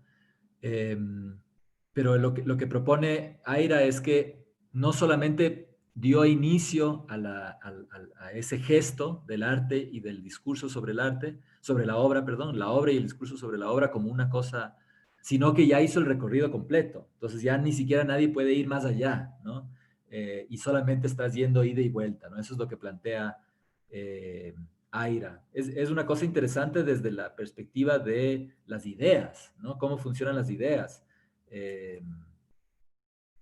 Si es que, de nuevo, yo yo apelaría que lo de Aira es limitado también, o sea, hay como cuestionarle a Aira, ¿no? Yo no tomaría así de buenas a primeras la posibilidad de que lo que él dice sobre Duchamp es cierto, ¿no? De que todo el mundo está simplemente en el mismo camino yendo de ida y vuelta. Eh, no sé, me parece que también es limitado eso. No sé si con eso contesto más o menos tu consulta. Sí, sí se le hace entender cómo usted lo hizo de ida y vuelta, cómo lo ha hecho. Sí me pareció interesante más en sus historias como de fantasía que ha contado del del Picasso. Se me ha interesado bastante, me llamó la atención. Chéverísimo, qué bueno. Ojalá puedas ver a César Aira porque si te gusta este elemento imaginativo, creo que te va a gustar. En general, su obra tiene estos como, tú usaste la palabra precisa, fantasía. Hay una incorporación de la fantasía, pero no de la manera en que estamos acostumbrados típicamente, otro tipo de fantasía que me parece que es interesante. Ah, Yo creo que puse en gracias, el eso chat, pero nomás. creo que se me ha ido, ya lo voy a quitar. Ya vi, mi chat estaba bloqueado. Voy a poner los nombres hay algunas personas me han pedido los nombres, tanto del artista que mencioné, del accionismo vienés, que va ahí, y el nombre de la académica estadounidense que utilicé en buena parte de esta charla. Ahí están los dos. Mm, Seguimos ahí entonces. están los dos artistas, Diego. Sí, gracias entonces, Brian, por tu pregunta y seguimos con las demás. En el chat no hay más, pero pueden como levantar la manita y les doy la palabra.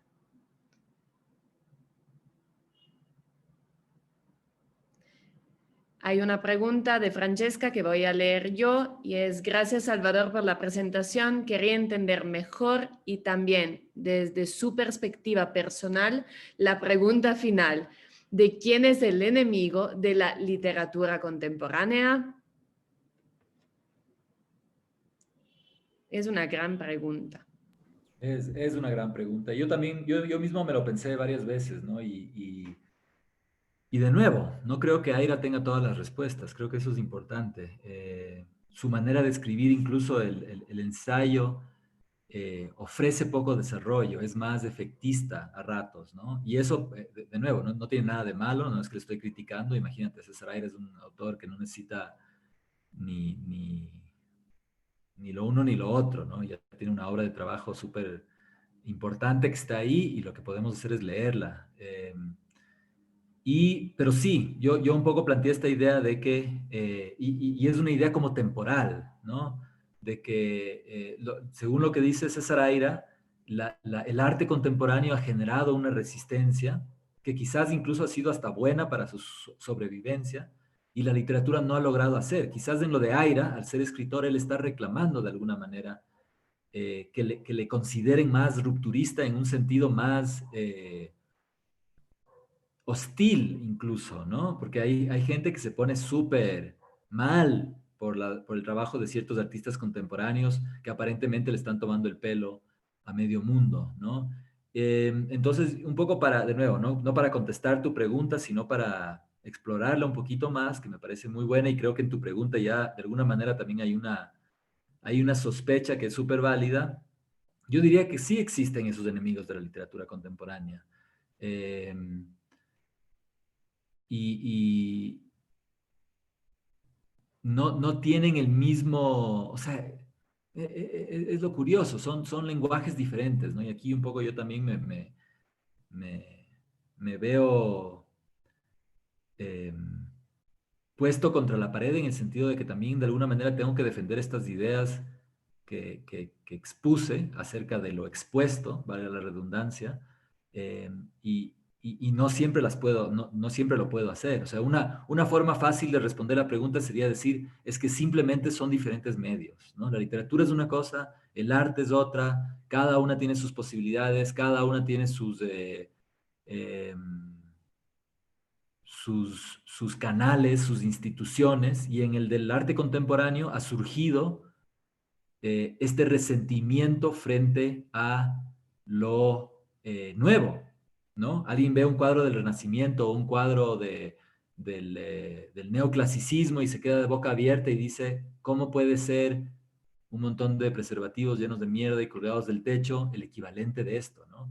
En la literatura casi que operaría lo contrario. Mucha gente ve la literatura, no necesariamente la clásica, porque creo que los griegos y muchos de los clásicos se leen mucho todavía, pero sí hay una literatura, por ejemplo, del siglo XIX, un romanticismo que es mal visto, como decir, chuta, que se quedó en esa época, ¿no? Y incluso hasta buscamos cosas más nuevas, como lectores, buscamos cosas más legibles en nuestro presente. Entonces casi que opera lo contrario. Nos espanta el neoclasicismo y el renacimiento. De nuevo, estoy hablando en términos muy generales, no me malentiendan, no es que estoy diciendo que imagínate, Dante o Shakespeare no se lean, ¿no? Pero a veces hay una exigencia de las cosas más nuevas, ¿no? Y hay un constante trajín de cosas nuevas en la literatura. Pero de nuevo, volviendo a la cuestión, esa sería una respuesta más fácil. Ahora, la respuesta que realmente te quisiera dar es que más allá de enemigos de la literatura o más allá de enemigos del arte contemporáneo, debería haber este valor de exponerse. O sea, deberíamos estar expuestos al arte contemporáneo, a la literatura contemporánea. Deberíamos ser mejores lectores de textos, deberíamos ser mejores lectores de imágenes. Y creo que en esa exposición podría haber algo más fructífero que el plantearse la enemistad. Esa sería alguna forma de responder la pregunta, pero como dijo ya, sí, es muy buena la pregunta y es difícil de abordarla así nomás. Gracias, Jorge. Ahora doy la palabra a Mateo, que tiene una pregunta y después hay un comentario que te voy a leer que viene del Facebook. Sí, hola. De lo que dijiste, como que en este libro de Henry Graff, como que Anarchaeologist, como que ella propone como que una institución, una universidad como que no entendida, como que intraducible, autónoma, y como que yo hice como que esta reflexión que como que me resonó mucho, como que hay este artista que se llama Robert Mata Clark, que hace como que propone esta cuestión que se llama como que anarchitecture, o sea, su obra él llamaba que era como que una anarquitectura en la cual como que hacía huecos en las estructuras y así hacía ver como que el interior de la infraestructura, y de esa manera yo creo que con que destruye la comodidad, destruye como que el calor que emite como que las paredes, y creo que asimismo como que lo que propone esta Henry Graff como que propone destruir cierta comodidad, propone como que destruir como que cierta comodidad y como que y calor, y, y yo creo que estos tipos de propuestas como que requieren sacrificio e incomodidad, y yo creo que pueden como que mejorar esto de la cojera, pero de alguna manera como que igual yo cuando hablabas como que el cuento de Picasso, como que yo pensaba lo más como difícil escoger entre ser Picasso o tener un Picasso es que si tú escoges ser Picasso, como que esto requiere como que dejar de ser tú, como que literalmente matarte y como que ser otra persona. Entonces es como que no sé si vale la pena como que deshacer lo que existe por algo incierto, que no tienes idea de qué puede ser. Entonces mi pregunta es como que yo creo que hay forma de solucionar la cojera, pero mi pregunta es si tú crees que hay forma o sea, yo creo que hay forma de mejorar la cojera, pero me pregunto como que si tú crees que hay forma de solucionar esta cojera, como que ya proponemos como que una institución o como que una universidad que no tenga como que estructuras y que sea autónoma y que no sea, pero ¿crees que esto va a solucionar como que el problema o tan solo va a ser como que otra estructura que traiga consigo como que otros problemas? Y tengo otra pregunta, perdón si es que puedo hacer otra pregunta. yo leí este libro de Faruru que escribiste y hay una parte en la cual pones como que un pie de página en la que narras como que esta anécdota en la cual como que tu profesora del colegio, cuando te graduaste, te regaló como que un libro de Cavafis, de Constantin Cavafis, y no he leído nada, o sea, como que me puse a leer unos poemas y me encantó como que un poema que me encontré que se llama Itaca. Entonces, mi pregunta es como que, mi otra pregunta es, ¿qué libro de Cavafis me recomiendas? Ajá, sí. Eso y si crees que hay forma de solucionar esta cojera. Muchas gracias, Mateo. Súper, súper claras, súper interesantes las preguntas y los comentarios. Gracias por el comentario también sobre Tefaruru. Me alegra que lo hayas leído.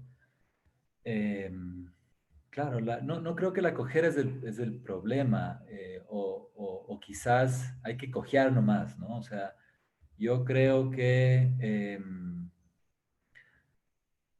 muchas veces cuando uno propone algo eh, que está destinado a cambiar lo que tiene problemas, lo que se genera es un nuevo problema, ¿no? O sea, si es que nosotros dijéramos aquí, hagamos una nueva universidad abierta, expuesta, responsable y no nos rindamos hasta que eso no se dé, al final del día, que puede ser 10, 15 años después, estaríamos con una universidad que tiene otros problemas, ¿no es cierto? Que simplemente logramos reemplazar unos por otros, ¿no? Creo que la función de las corrientes es un poco esa, ¿no? Entonces yo no, de nuevo, es una pregunta delicada y peligrosa hasta cierto punto, ¿no es cierto? Eh, yo creo que exponerse es un primer paso. Exponerse a lo diferente, a otros métodos de aprendizaje, otras facultades, otras relaciones dentro de una universidad, es un primer paso. La responsabilidad es otro paso. La pasividad o la lentitud, incluso si quieres, con el primer ejemplo que puse, son todas posibilidades. Pero también creo que la universidad, tal y como está ahora, ¿no? Yo trabajo en la UDLA, obviamente tiene un montón de retos y problemas e incluso hace un ratito yo hablé del modelo corporativo como un problema para la universidad. Yo creo que la UDLA es abiertamente una universidad corporativa y jamás se me ocurriría decir, cambiemos ese modelo, ¿no? Eh, Creo que hay que trabajar dentro de lo que ya existe, ¿no? Creo que hay que tener una relación sensata y sana con los lugares donde trabajas. Creo que hay que, de nuevo, vuelvo al exponerse y a la transparencia hasta cierto punto. Y obviamente todo esto me escucho a mí mismo decirlo y puede sonar genial y todo lo que tú quieras, pero tu pregunta en realidad me pone en lugares mucho más incómodos, mucho más eh, problemáticos. Pero un poco para ampliar, a mí es un tema que me interesa mucho y yo he encontrado un texto fascinante al respecto que se llama Los Abajo Comunes, está traducido al español, es un texto de los filósofos Fred Moten y Stefano Harney, y ellos plantean la posibilidad de que hay unos lugares subterráneos, si se quiere, hay unas identidades dobles, hay una especie de matrix, ¿no es cierto? Donde todos podemos cumplir en el día a día con las 100.000 cosas administrativas, las 100.000 cosas burocráticas y que tienen que ver con la tecnología, y al mismo tiempo, en un subsuelo de la misma universidad, hacemos el trabajo de verdad, ¿no? Hacemos el trabajo que hay que hacer. Eh, entonces, yo creo que en la respuesta a tu pregunta, yo la encaminaría hacia allá, ¿no? No en la idea de cambiar una cosa por otra, de revolucionar, porque, bueno, puede ser por miles de razones, pero la que te doy yo es la idea de que la sospecha que tendría que cambiar una cosa por otra no resuelve muchas veces los problemas, sino que aplaza otras cosas, no sé. Así que por ahí creo que más o menos contesto la primera pregunta. La otra pregunta sí es facilísima, la poesía completa de Cavafy. No tienes, no tienes que buscar libros puntuales. Hay que leerse toda la obra, no es descomunal. Creo que publicó 9 libros en total. Eh, hay una ricura ahí en el trabajo frente a la historia, ¿no? Eh,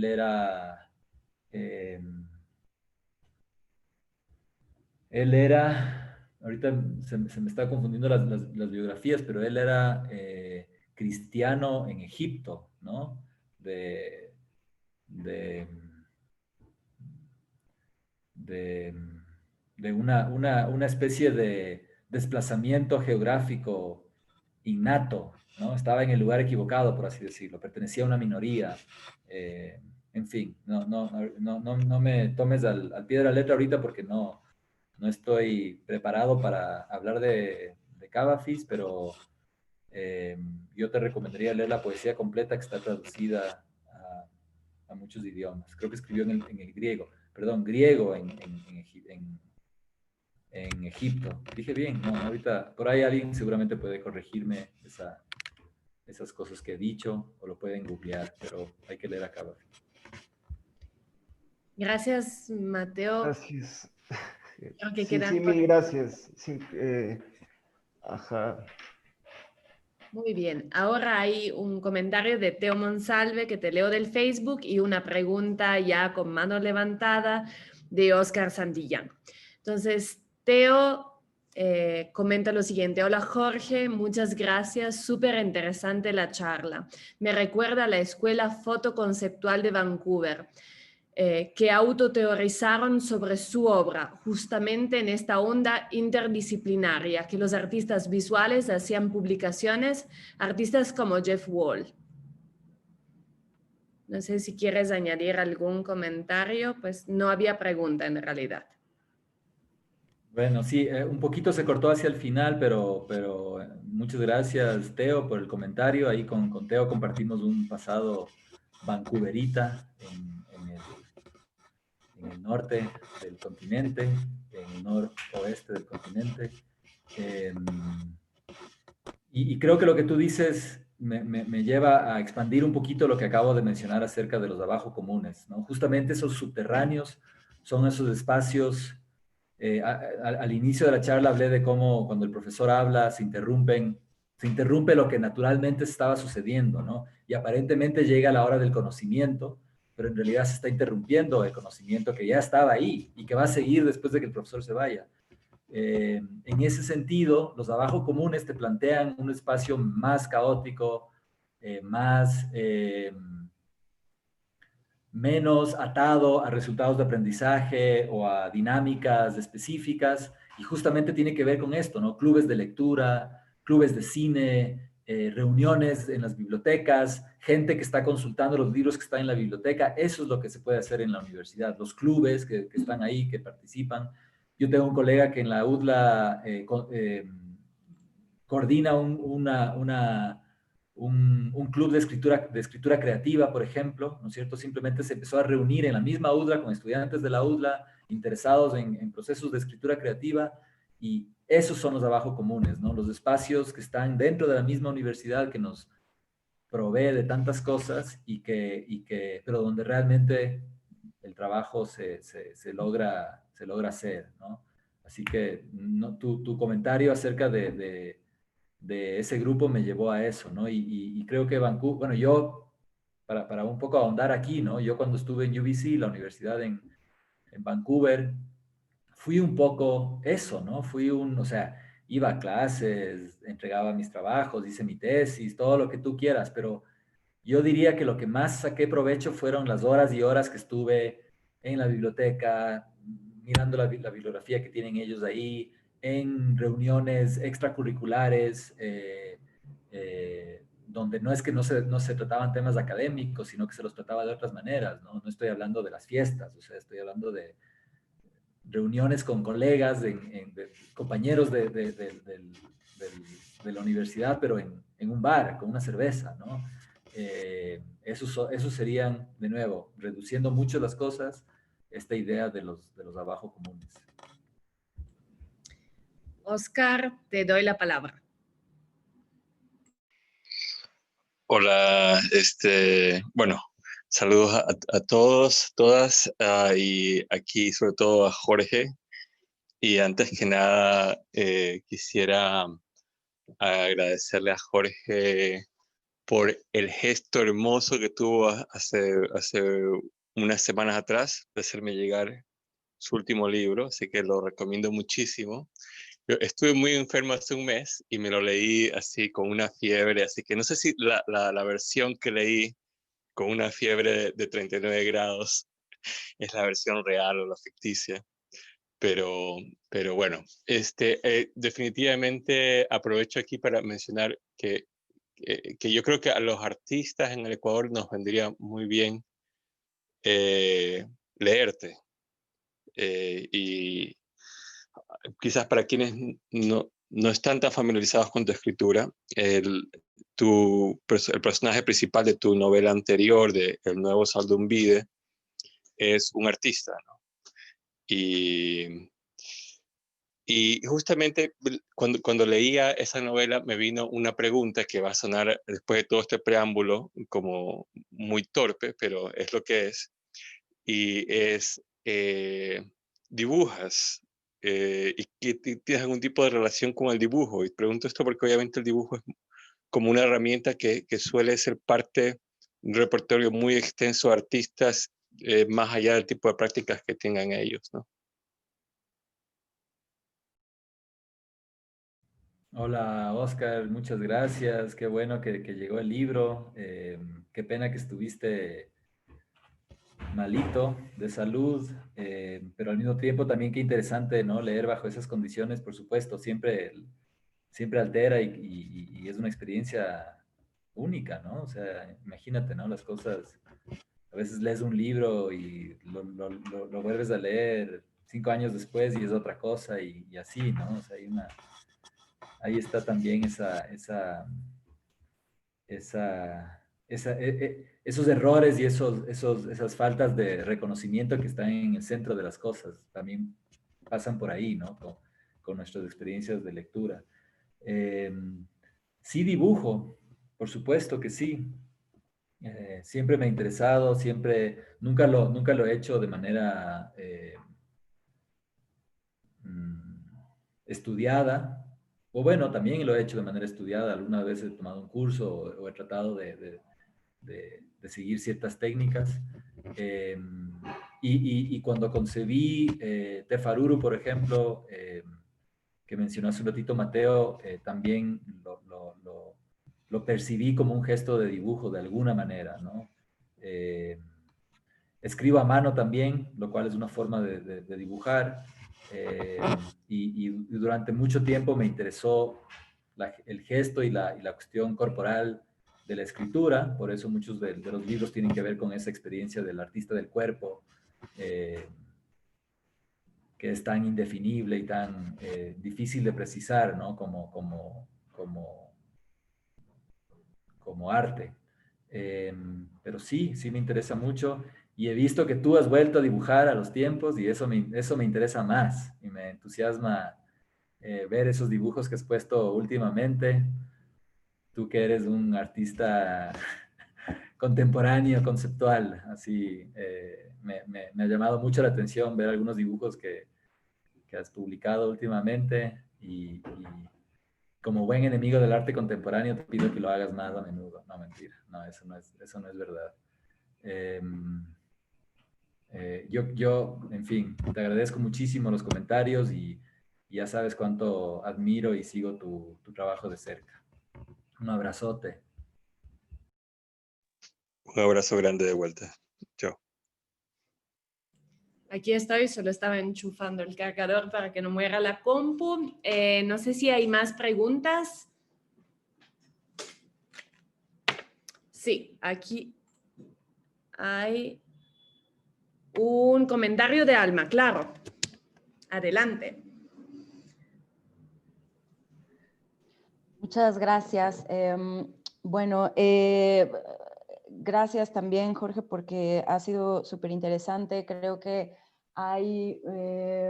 surgen varias líneas, ¿no?, que se podrían seguir para hacer las discusiones, desde, bueno, este también como gusto de la historia del arte, ¿no?, por encontrar en la literatura esos guiños, ¿no?, a obras que pueden ser fantasías, que pueden ser realidades, y como que sobre esa fantasía, ¿no?, también a la historia del arte muchas veces le gusta elaborar, buscar, documentar, y de ahí pues también salen siempre opiniones y líneas también de estudio interesantes.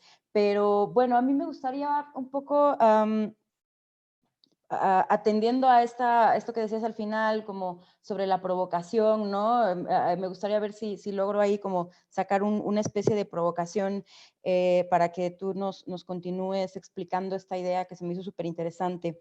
Cuando tú hablabas, ¿no?, sobre todo a partir de la cita de Erin Graff acerca de la responsabilidad y de la universidad pasiva, de la universidad expuesta, a mí me empezaba, evidentemente por las afinidades y los intereses míos, ¿no?, empezaba yo a pensar en una provocación que apunta sobre todo a pensar a lo mejor desde una perspectiva feminista, ¿no?, el trabajo que pudiera tener que ver con la educación. Y después cuando tú hablabas también, bueno, definitivamente la historia, ¿no?, el cuadro de Picasso y de las maneras también de trabajar o de imaginar, ¿no?, el trabajo de Duchamp, a mí de pronto me parecía que la idea es también apuntar hacia un desheroizar, desmasculinizar, ¿no? O sea, que al momento de que te expones, ¿no?, exponer tu práctica, ya sea la práctica escritural o exponer la práctica del arte contemporáneo o del arte en general, pero desde esta perspectiva, ¿no? Creo que a mí a lo que me suena es eso, ¿no?, como a una intención de desheroizar para exponerse, y que cuando tú dices, bueno, entre el ser y el pensarse, ¿no?, o en ese trabajo conjunto entre la obra de arte que es, pero al mismo tiempo es una obra de arte que se piensa, ¿no?, pues hay como precisamente esa forma de como romper, matar, ¿no?, bueno, en el sentido ahí muy duchampiano, ¿no?, como de matar la obra de arte, pero creo que creo que por ahí va, ¿no? O sea, a mí me gusta esa idea, porque también cuando esta pregunta, ¿no?, de cuál obra salvas del Louvre, que creo que se la han hecho un montón, ¿no?, de artistas, de personas, de literatos. Yo recuerdo, por ejemplo, que cuando bueno, por ahí leí, ¿no?, que cuando se la preguntan a Jean Cocteau dice, yo salvo el fuego, ¿no? Y que cuando se la preguntan a Dalí acerca de cuál salvas del Prado, Dalí dice, yo salvo el aire que queda en las meninas, ¿no? Y creo que como que por ahí va la cosa, ¿no? O sea, no sé, y hacia allá va mi provocación, ¿estarías de acuerdo, dirías tú, ¿no?, que esta idea de exponer es un poco desmasculinizar, desheroizar, a lo mejor hasta desmodernizar, ¿no?, la literatura, la educación, el arte? ¿Qué te parece esta respuesta diagonal provocación? ¿Cómo la ves? Sí, yo estoy totalmente de acuerdo, ¿no? Y sobre todo me gusta lo sugestivo que es la idea de exponerse, ¿no? Exponerse a... Y para volver, de pronto, para hacer eco de lo que tú dices, se me ocurre también esta idea del revelado, que también lo mencioné al comienzo, ¿no?, que es una forma de exposición, ¿no? Y de pasar del negativo al positivo, y en esa traducción eh, hay un tirar de fuerzas, ¿no?, que podría encajar muy bien con lo que tú dices de desmasculinizar, desteorizar, para luego exponerlo de otra manera, ¿no?, en su lado invertido de esas prácticas. Pero sí, me gusta mucho escucharte y de nuevo, yo creo que el texto de Erin Graf Zevin, curiosamente a la que más tiempo le dedica es a la exposición, ¿no? Menos al de pasividad, aunque un poquito sí, y menos todavía al de responsabilidad, ¿no? Entonces de pronto también ahí me surge la respuesta de pensar que algunos de esos temas que tú planteas también podrían entrar bajo la categoría de la responsabilidad, ¿no? Pero no me queda del todo claro, así al 100%, ni la responsabilidad, ni la pasividad, ni la exposición. Las entiendo, digamos, de alguna manera, pero me da curiosidad de justamente eso, ¿no? De seguir ubicando, no sé, modelos debajo de cada una de esas categorías, ¿no? Y de alguna manera, sí, siento que a ratos, desde que lo leí, y de nuevo, yo le quiero compartir esto a la propia Erin para que sepa que estuvimos conversando de ella, le deben estar ardiendo las orejas, pero creo que sirve mucho como una especie de lema, ¿no? Como una especie de manifiesto, lo dije por ahí en algún momento, y creo que eso vale mucho. Y tenemos una pregunta de Vicente Barquet. Te doy la palabra, Vicente. Sí, hola. ¿Cómo se llama? Bueno, yo estaba pensando más que nada ahorita como que me cuesta mucho a mí escribir como mis preguntas y así muy teóricas porque yo escribo aventando información en la compu y como que a mano me hago bolas, por eso me tardé. Pero bueno, estaba pensando en como un último comentario que hiciste al final, bueno, que más bien nos comentas que hizo Aira al final, que dice que por qué la literatura no tuvo como esta misma sacudida durante el siglo XX que tuvo, por ejemplo, el arte visual, ¿no? Y yo creo que, o sea, tiene que ver mucho con la antítesis que se les presenta, ¿no? O sea, mientras que al arte visual, que venía de una tradición, pues, que ya tenía varios años con la figuración y todo eso, tenemos la presencia de la fotografía, que la fotografía ya propaga la masificación de las imágenes y eso hace que los artistas tengan que pensar otra vez qué están haciendo, ¿no? O sea, justamente que hablamos de Picasso, su papá pues, era un academicista así de lo que se le llamaba en ese entonces Bellas Artes. Y Picasso, hijo, que empieza y dibuja estas academias con 7 añitos, así perfectas, después tiene que buscar otros rumbos por la antítesis que se le presenta en ese momento. Pienso también en los poemas, por ejemplo, que vimos en clases, los futuristas, que aunque son literatura, también se les puede considerar un poco como imágenes. Y ahí yo noto como esta sublevación que hace la literatura contra la masificación de la literatura. Por ejemplo, los periódicos, las revistas, yo qué sé, artículos, ahorita el internet.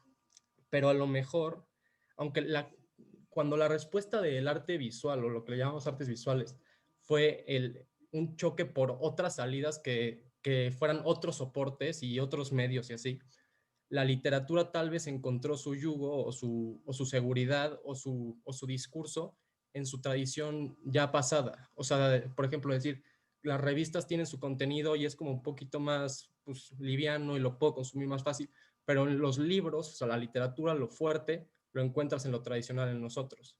O sea, ¿qué quieres saber tú qué piensas como sobre ese comentario?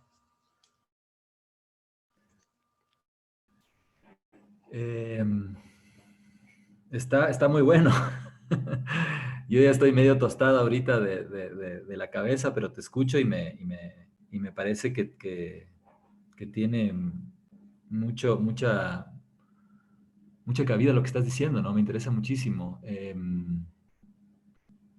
Más bien, yo te seguiría escuchando a ti hablar del tema. Porque sí, o sea, yo me quedé pensando en esto que dijiste de la poesía, ¿no? O sea, el mismo César Vallejo, o sea, estaba pensando cómo las vanguardias, por ejemplo, las vanguardias históricas o las vanguardias de principios del siglo, eh, en el lado visual quizás tienen mayor representatividad hasta ahora, ¿no? Pero luego tú mismo mencionaste la poesía futurista y claro, más que la poesía futurista, lo que ha sobrevivido del futurismo son los gestos, ¿no? La pose, los manifiestos, sí, por supuesto. Pero de ahí estaba pensando incluso en el panorama latinoamericano, o sea, un poco haciendo recorrido por lo que tú mismo comentaste, ¿no? Las revistas de vanguardia, eh, eh, de pronto, incluso cuando mencioné por primera vez el tema, pensando en la década de los 60, estuve también pensando en un montón de referentes de literatura que podrían haber operado como a la par de el arte conceptual de los 60, ¿no? Pero de nuevo, creo que en todas esas explicaciones que creo que son procesos genuinos de tratar de ordenar las cosas y de pensar y de revisarlas, y me siento de nuevo relacionado a lo que tú mismo expusiste y desarrollaste. De pronto esa es la respuesta más como fácil también, ¿no? O sea, de encontrarle el orden y decir, no, no, aquí está un ejemplo de esto y aquí está un ejemplo de lo otro. Finalmente, como ya dije hace un ratito, a César Aira le podemos dar la vuelta, digamos, ¿no? No nos tenemos que quedar con la perspectiva de cómo él ve las cosas. Él está escribiendo un ensayo y la verdad no lo está desarrollando mucho.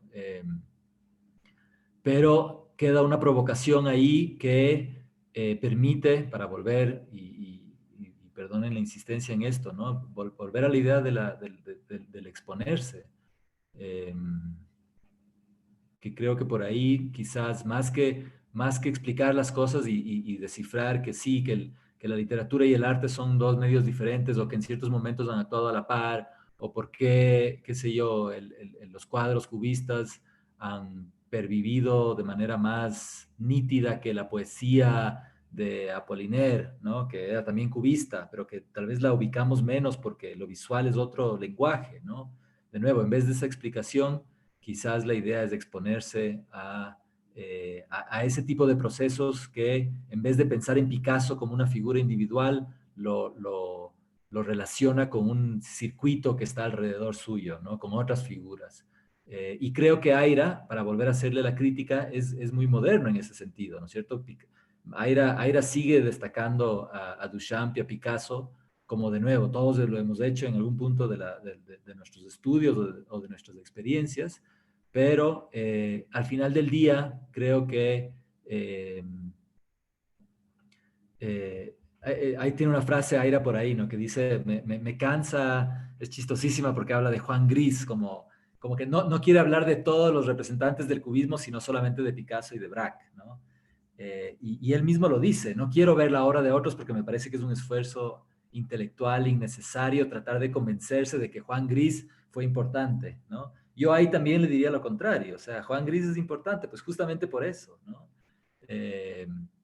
Y qué bueno que se lo mencione otra vez, ¿no? En fin, yo creo que me dispersé ahí un poquito en la respuesta, pero nada, te agradezco muchísimo el comentario y el intercambio. Gracias. No sé si hay más preguntas. Sí, hay una pregunta más de Víctor Hoyos. Sobre la idea de exponerse, ¿implica siempre una ruptura o solo el riesgo de asumirlo? ¿Y la repetición agota la exposición? Chuta, qué difícil, ¿no? O sea, sí, o sea, creo que voy a seguir insistiendo en que, claro, no tengo una respuesta así clara a una pregunta como esa. Entiendo la provocación y la sugerencia que hace, pero claro, no hay un manual del exponerse, más bien es una cosa que está por verse, ¿no? O sea, cómo tú entiendes ese verbo. A mí me parece un verbo fascinante. Alma hace un ratito hizo una lectura complementaria, pero completamente distante de la original, incluso de Erin Graff Zinn, que yo simplemente he traducido porque a mí también me convoca, ¿no? Pero no sé si es que hay una ruptura o solo el riesgo de asumirlo. De pronto me gusta el riesgo, pero no de asumirlo, sino solamente el riesgo, solo el riesgo. La idea de exponerse, solo el riesgo. Por ahí yo hablaría eso. Y la repetición agota la exposición, yo diría que no, así de buenas a primeras. entiendo que hay diferentes miradas sobre la repetición. La repetición en realidad es sumamente difícil, ¿ah? Las cosas tienden a ser variantes. Las cosas tienden no a repetirse. Cuando uno repite realmente es porque hay poca imaginación ahí, ¿no? Pero aquí el ejemplo más claro sería el mar, por ejemplo, ¿no? O sea, eh, parece una cosa uniforme y sin embargo es completamente cambiante, irrepetible, todos los movimientos, parece que todas las olas fueran iguales o que todo el mar distante fuera igual, pero si es que uno se concentra y mira las texturas y lo mira de cerca, no hay nada que se parezca a lo otro, ¿no? Entonces repetirse es realmente muy difícil, diría yo, de hacer, eh, pero de la manera en que yo entiendo que quisiste decir repetirse agota la exposición, yo diría que no, porque asumiría que no estás repitiéndote, sino que siempre hay esas variantes eh, que son imperceptibles tal vez, si es que no nos detenemos y las miramos bien. Bueno, yo creo que ya Jorge está cansado, pero el debate ha sido súper enriquecedor. Yo creo que si con estas aulas abiertas buscábamos el desborde, pues esto obtuvimos. Fue súper como desafiante la discusión en los dos encuentros que hemos organizado en el marco de nuestros cursos de historia del arte, y creo que en parte, para retomar un poco el hilo del debate del día de hoy, sí, nosotros quiero pensar que si nos exponemos o esto intentamos hacer y valoramos mucho, ¿no? Esto salir y entrar, ¿no? Quizás de la disciplina, cuestionarla constantemente, ¿no? Y construimos nuestro quehacer como docentes a partir de estas como fricciones, de esta pregunta constante, ¿no? Entonces, cuando tú decías no sé contestar, pues yo creo que quizás no es importante la respuesta, sino la pregunta constante. Y creo que por eso te podemos profundamente agradecer, porque entraste en el espíritu de nuestra forma de hacer, ¿no? En la universidad como docentes que somos todos, ¿no? Entonces, bueno, queridos estudiantes y público en general, Jorge, muy agradecida contigo por tu aporte, y les saludamos y hasta la próxima.